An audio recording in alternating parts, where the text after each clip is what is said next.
So you saw a thumbnail about a landscape photographer trying street photography and clicked, thinking, those photos are gonna suck. Yeah, probably, but hey, actually I think there are a few that came out. Well, I'll let you be the judge of that. Let's back up for a second.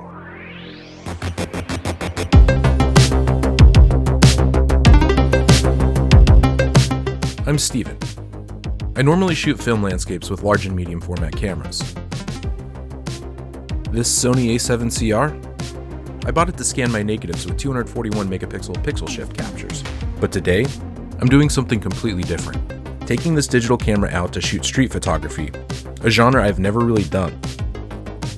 Let's see what happens.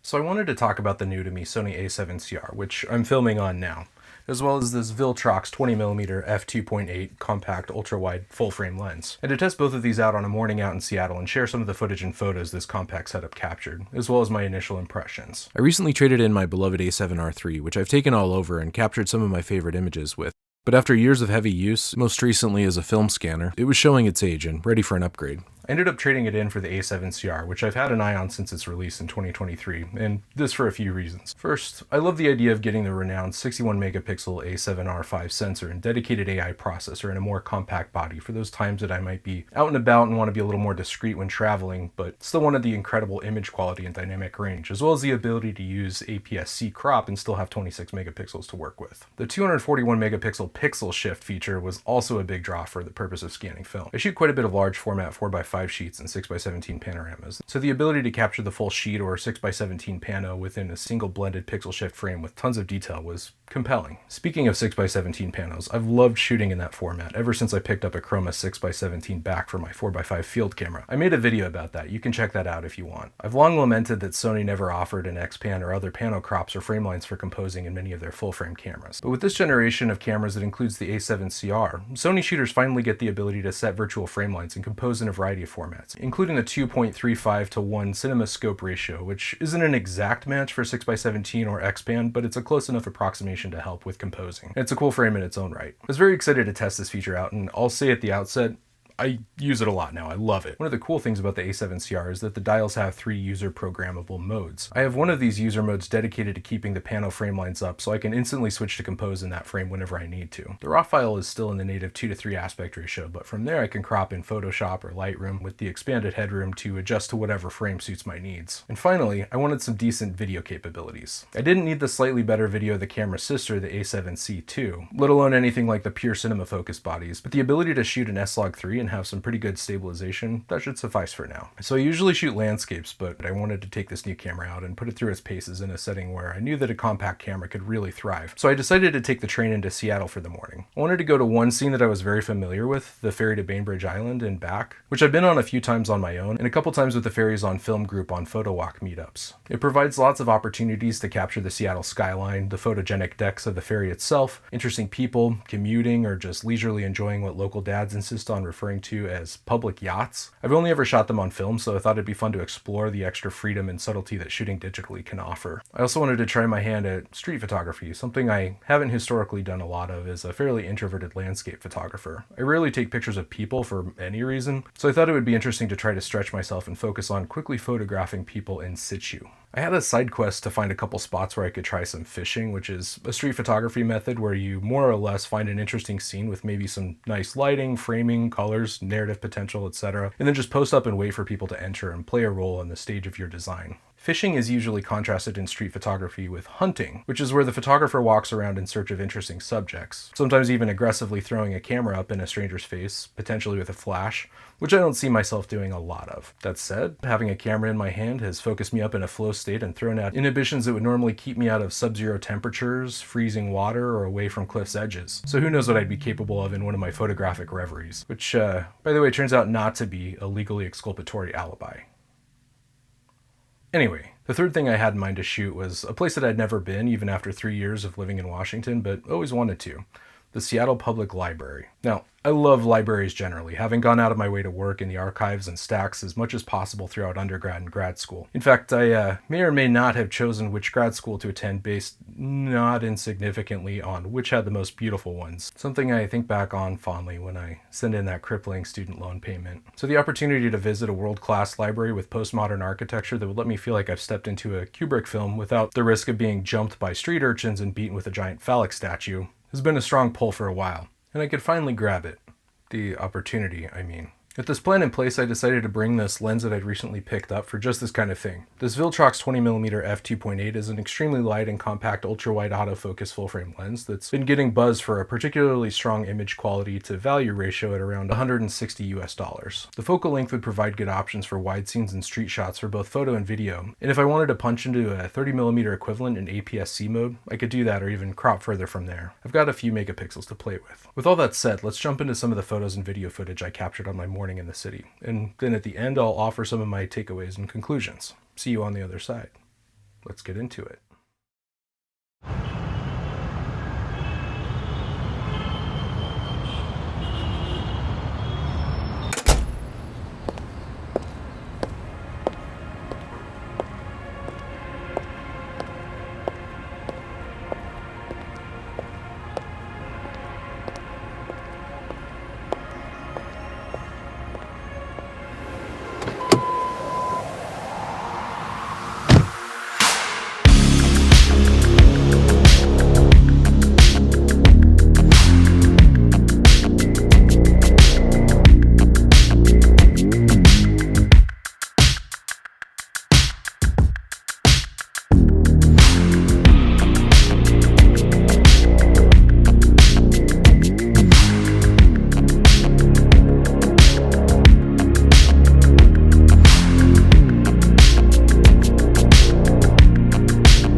Okay, so what did I think? Well, I have to say I really enjoyed using this as a compact run and gun setup. The camera, unsurprisingly, captures a ton of detail and great dynamic range, and I really enjoyed using the different features like the pano framing locked into one of my user modes, or punching into APS-C with the push of a button for tighter framing. It was also nice shooting on a small body that didn't raise too many eyebrows when I used it in public. And I liked that this focal length and the ability to crop gave me a little bit of extra flexibility when shooting from the hip.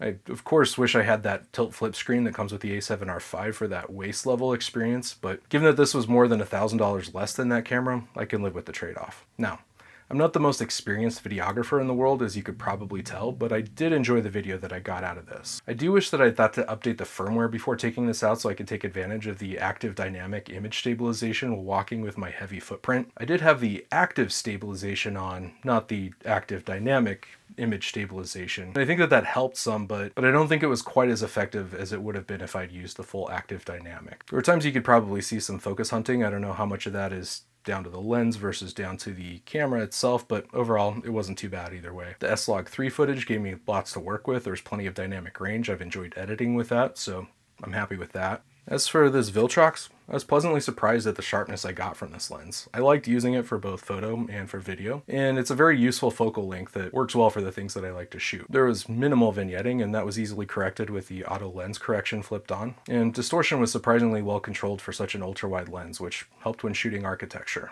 So, overall, I'm very happy with the setup. I've even tried scanning with the A7CR and my trusty 70mm macro Sigma lens. I might make a video about that at some point, more to come, but so far, so good. Anyway, thanks for watching. Until next time, take it easy.